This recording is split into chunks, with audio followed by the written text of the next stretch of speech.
There are 5 basic, wide sweeping phases that you are going to experience as a business owner, and I'm going to tell you what they are, what you should do to get to the next one, and then I'll give you at the very end my advice on what you should do as you're thinking through these things. Number 1 is to grind. Whether you're starting a business or you just bought a business, get ready to grind. The business is going to consume you for a period of time. That's okay, that's normal, but that shouldn't be how you live the rest of your life. So how do you solve this problem? The first thing that you want to do is that you want to slowly get rid of the tasks that you can that aren't high value, because maybe you don't have the money for it or the time to train someone. So this could be hiring a bookkeeper, this could be outsourcing your admin work to someone, stuff like that, low-level tasks where there's a large talent pool that you can go and find someone and hire them to do that, to free up more of your time.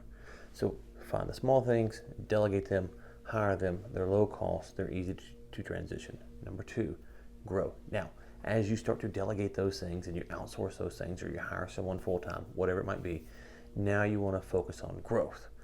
The growth phase is really important because you have to keep one thing in mind, that you're going to grow the business where you're best at. So if you're great at sales, it's going to be great at sales. If you're great at operations, it's going to be great at operations.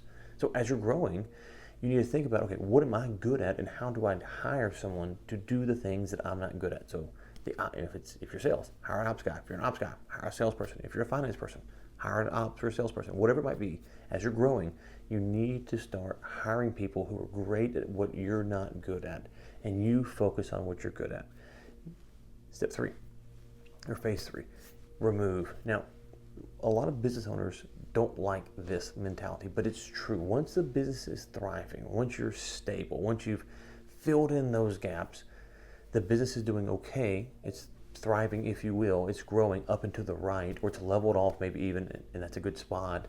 Now you want to begin to remove yourself from all parts of the business. So earlier we said double down on sales. Well, now hire a good salesperson, someone better than you. Oh, by the way, there's someone out there that's better than you. You're great at ops, find a great ops person. It doesn't matter what you're great at, find someone that's better than you and put them in there.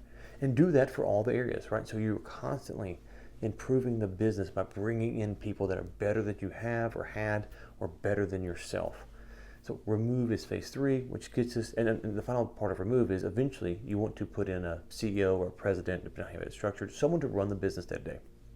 All right, so if you go on vacation, the business is going to run. There's someone who has a lot of authority, a lot of power, maybe a GM, depending on your industry.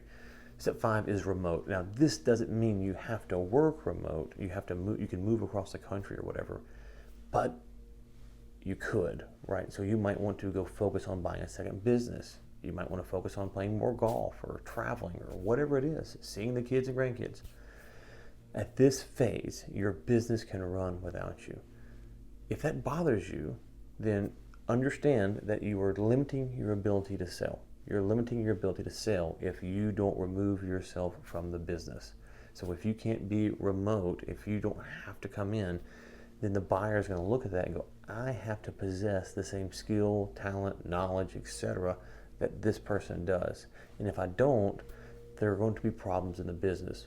Whereas if they say, Bob, the owner, comes in once a week for 10 hours, well, any buyer can do that. The business is cash flowing, it's making money, it's going up and to the right.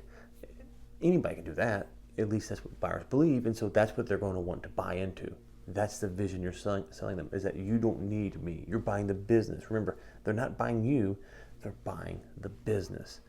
Step 5.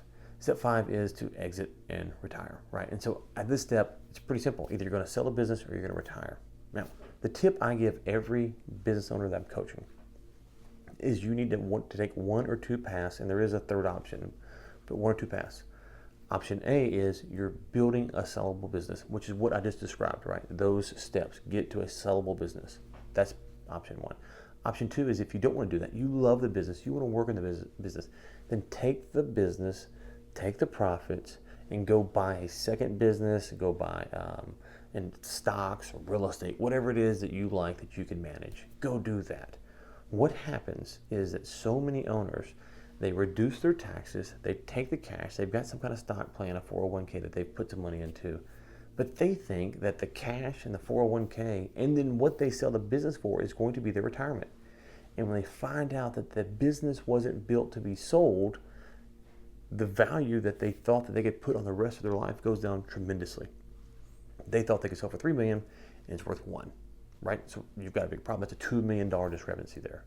So if you don't want to build a sellable business, then go ahead and leverage that money that you're going to keep, which is fine, it's your business, into something that will allow you to then retire with dividend income.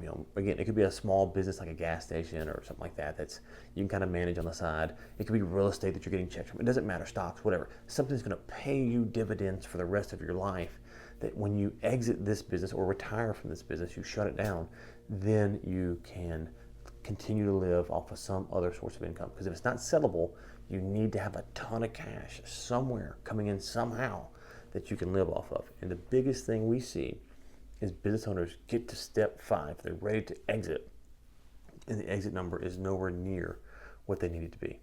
It's nowhere close.